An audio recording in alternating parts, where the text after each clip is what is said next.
On the far side of the galaxy, the world of Isstvan III had unexpectedly declared its independence from the Imperium. Its rebellion was led by its planetary governor, the Baron Vardus Praal, who was suspected of being both a mutant and a powerful psyker. Horus was ordered to end the uprising and capture Praal to be returned to Terra for the Emperor's judgment. But the Istvaan campaign also provided the War Master with an extraordinary opportunity. His own treason could not succeed, as long as his legion and those of his allies still contained warriors loyal to the Emperor. With just one more betrayal, this time of his own sons, Horus could at last begin his campaign to seize the throne of Terra. Horus ordered elements of 3 other Space Marine legions to rendezvous with his Sons of Horus in the Isstvan System, including the Emperor's children, the World Eaters, and the Death Guard. Each was led by a primarch who had sworn themselves to join the War Master's rebellion. In all, some 200,000 Astartes had gathered to begin the offensive. The first battle occurred on Isstvan Extremis, the outermost planet of the system, where a small task force of Death Guard and Emperor's Children's Space Marines secured a facility held by the rebels. During the combat, they encountered the War Singers, a sect of rogue psykers dedicated to the service of Slaanesh. The War Singers had been instrumental in Vardus Praal's fall from grace. They possessed many extraordinary powers granted to them by their foul patron.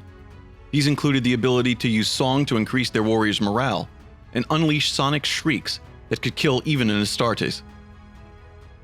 After the Isstvan Extremis Task Force reported back to Horus the nature of the threat they faced in the system, he determined how best to use the situation to his advantage. He intended his forces to actually assault the heart of the rebel resistance on Isstvan III. But that battle also provided the perfect cover for a second operation to eliminate all of the Legion's loyalists in one quick, clean stroke. For decades, the warrior lodge system the Sons of Horus had taken with them from their first conquest of Davin had spread through the legions. Once Horus and his fellow conspirators had decided to move against the Emperor, they had used the lodges in their own brotherhoods to identify Astartes who would join them. Those who joined the lodges were encouraged to place their loyalty to their primarch above that of the Emperor. At the same time, those Space Marines who remained loyal to the Emperor usually refused to have anything to do with the lodges. These Astartes were often natives of Terra, who had fought beside the Emperor before being reunited with their primarch. Others were idealists who took to heart the Emperor's admonishment against creating secret cabals within military organizations that could be used for the purpose of conspiracy.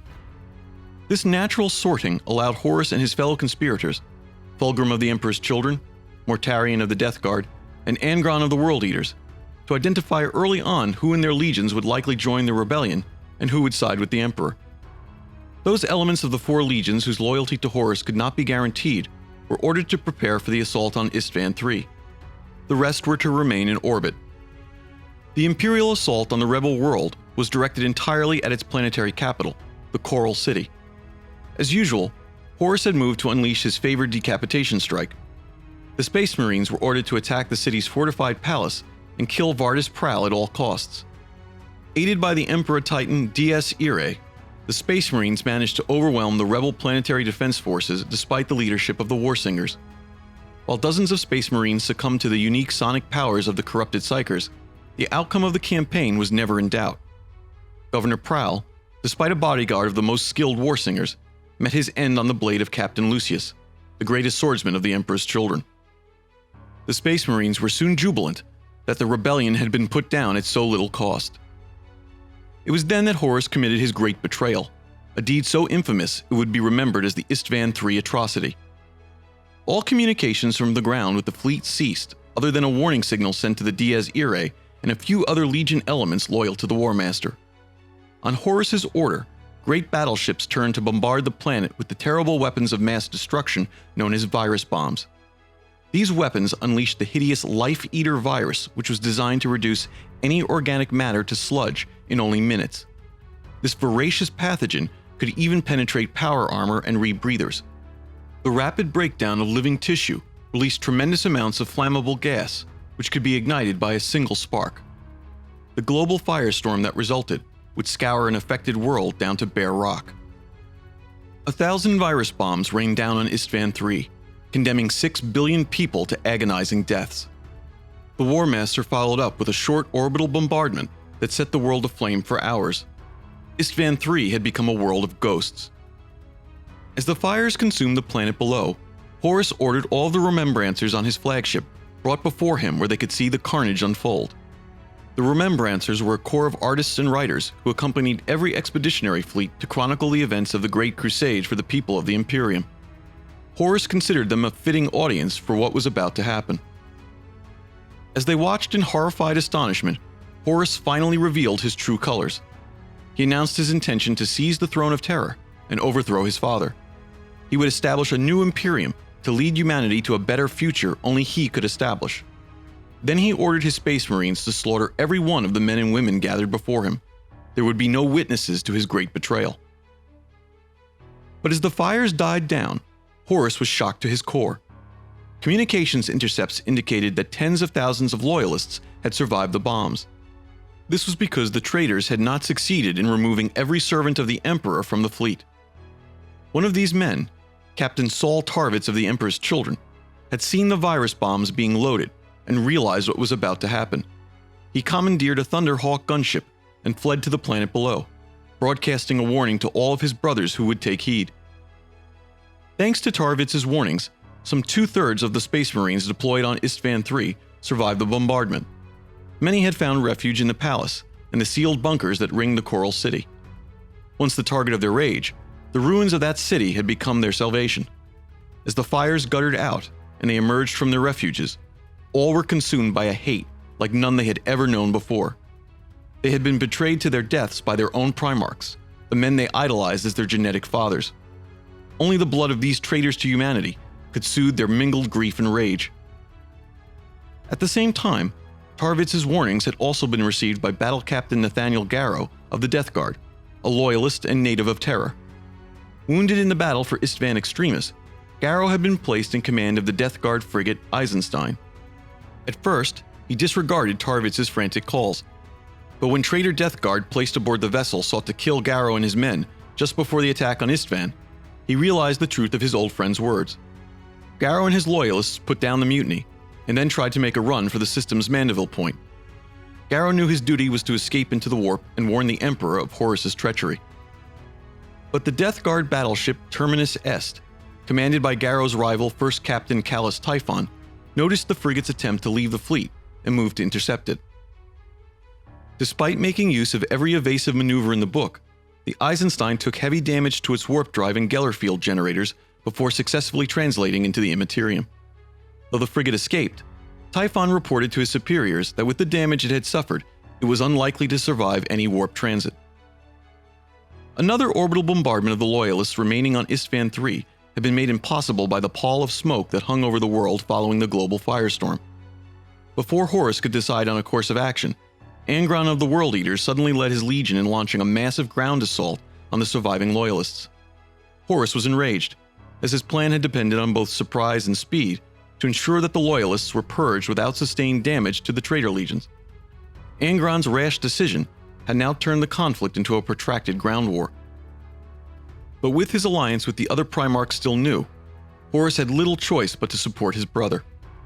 He ordered the Sons of Horus, the Death Guard, and the Emperor's Children to make planetfall and assist the World Eaters in ensuring that every last Loyalist was slain. The resulting ground battle between the traitors and Loyalists raged for 2 months. The fighting between the former brothers proved savage. No quarter was asked, and none was given. Though the number of Loyalists continued to shrink, they proved an effective resistance that bled the traitors of warriors, materiel, and most importantly, time. Horus's patience eventually ran out.